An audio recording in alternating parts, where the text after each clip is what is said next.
Welcome to R5 TV నేను Sumalatha. Bharatiya Janata party రాష్ట్ర కార్యదర్శి అసెంబ్లీ పార్టీ కన్వీనర్ కోల ఆనంద్ నేతృత్వంలో శ్రీకాళహస్తి పట్టణ బీజేపీ కార్యాలయంలో ఛత్రపతి శివాజీ మహారాజ్ 345వ వర్ధంతిని ఘనంగా నిర్వహించి పుష్పాంజలి ఘటించారు. ఈ సందర్భంగా కోల ఆనంద్ మాట్లాడుతూ భరత జాతి ముద్దుబిడ్డ వీరత్వ పరాక్రమణానికి ప్రతీకగా భావించే ఛత్రపతి శివాజీ మహారాజ్ 345వ వర్ధంతిని ఈ రోజు దేశమంతా ఘనంగా జరుపుకుంటున్నారన్నారు. ఛత్రపతి శివాజీ మహారాజ్ భారతదేశ చరిత్రలోనే గొప్ప యోధుడని సువర్ణాక్షరాలతో లిఖించబడిన పేర్లలో ఛత్రపతి శివాజీ పేరుకు ఎంతో ప్రత్యేకత ఉందన్నారు.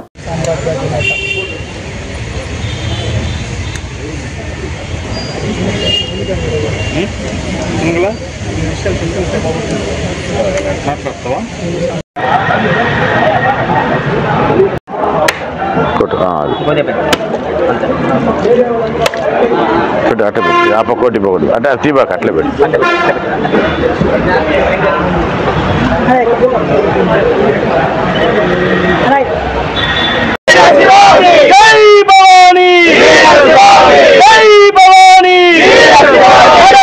पार्वती पतये महाराज की छत्रपति शिवाजी आस्ते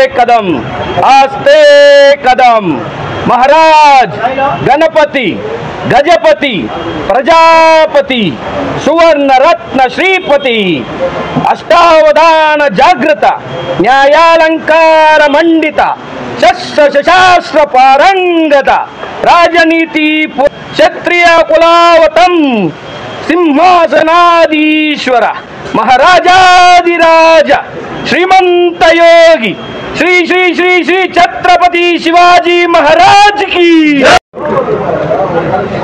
हिंदू सिंहम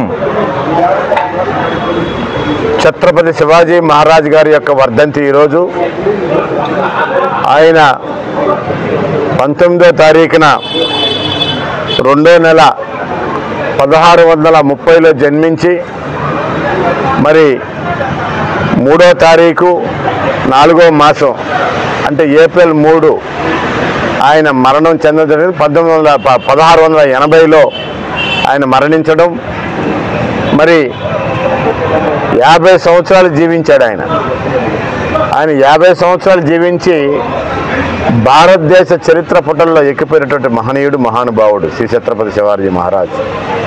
ఎంతోమంది జన్మిస్తుంటారు కానీ ఒక యోధుడు జన్మించాడు భారతదేశంలో. ఆ రోజుల్లో మొఘలాయుల యొక్క సామ్రాజ్యాన్ని కూకుట వేళ్ళతో పెరికి మరి వారి యొక్క అరాచకాలకు అడ్డుకట్టలేసి వారి యొక్క మొఘలాయుల సామ్రాజ్యాన్ని కూలదోసి మరి హిందువులంతా ఏకతాటిపైకి తీసుకొచ్చి అదేవిధంగా వాళ్ళు ఉత్తర భాగం నుంచి వస్తున్నటువంటి ఆ యొక్క మొఘలాయుల్ని అక్కడే అడ్డుకట్ట వేసి వారందరూ కూడా ఇలా పయనించుంటే మహారాష్ట్ర దాటి కర్ణాటకకు కావచ్చు అదేవిధంగా తమిళనాడు కేరళ ఆంధ్రాకు వచ్చునుంటే ఈరోజు ఈ యొక్క దేవాలయాలన్నీ కూడా ఈ గోపురాలన్నీ కూడా భూమట్టం అయిపోయిన పరిస్థితి మనం చరిత్ర చెప్తా ఉంది. కానీ వారు కుమారుడు సంభాజీ మహారాజ్ మనం చూసాం చావా సినిమా. వారి జీవిత గాథని వారి జీవిత చరిత్రని వారు ఈ దేశం కోసం ఈ హిందూ బంధువుల కోసం వారి కుటుంబం ప్రాణత్యాగం చేసిన పరిస్థితి మనం చూసాం. అంటే ప్రాణత్యాగం అంటే మామూలు కాదు. వారిని చిత్రహింసలు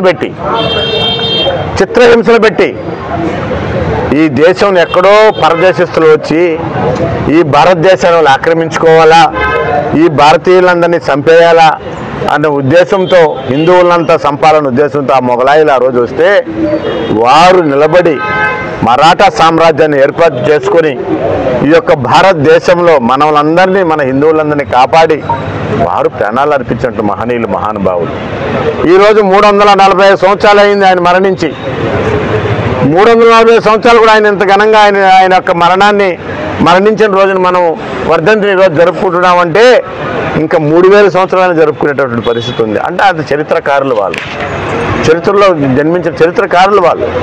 మరి అలాంటి మహనీయులు ఈరోజు మన మధ్య లేకపోయినా కూడా వారు చూపించిన సాహసాలు, వారు చేసినటువంటి ప్రాణత్యాగాలు, వారు కాపాడినటువంటి హిందువుల్ని మరి ఈ రాష్ట్రాల్ని దేశాన్ని కాపాడిన పరిస్థితి మనం చరిత్ర చెప్తా ఉంటే ఒళ్ళు నివ్వరపోయేటట్టు పరిస్థితి మనందరికి కూడా. మరి ఈరోజు ఛత్రపతి మహారాజ్ శివాజీ మహారాజ్ యొక్క వర్ధంతిని మనం ఈరోజు జరుపుకుంటున్నాం శ్రీకాళహస్తి పట్టణంలో భారతీయ జనతా పార్టీ కార్యాలయంలో. మా నాయకులు కార్యకర్తలు అందరూ కూడా పెద్ద ఎత్తున వాళ్ళందరికీ ధన్యవాదాలు. మరొక్కసారి మీడియా పత్రికా సోదరులు